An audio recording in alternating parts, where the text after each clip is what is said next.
certain artifacts from the Baal Shem Tov were preserved by the students or the descendants of the Baal Shem Tov. In fact, the Baal Shem Tov had a pair of tefillin that I personally was entrusted with to give to the Rebbe as a gift. And he asked me, how do I get a tefillin of the Baal Shem Tov? I'm not that old. Baal Shem Tov didn't give it to me personally. I was just a messenger, but it's a long story. I'll just mention it very briefly. There was a chassid in Australia who had an older brother in Russia, whose wife was a descendant of a great Polish rabbi who had the tefillin and inherited the tefillin from her forebears going back to the Baal Shem Tov.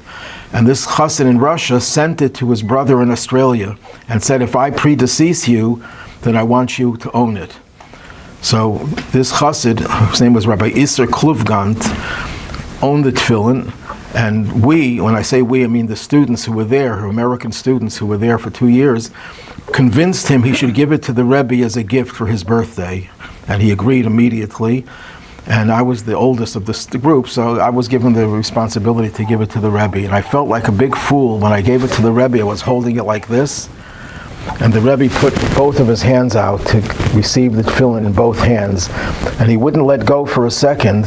So when he had to shut the door of his study, because we did this right outside his study, he used his foot to close the door. So I felt like a real idiot holding it with one hand. And the Rebbe would not do that.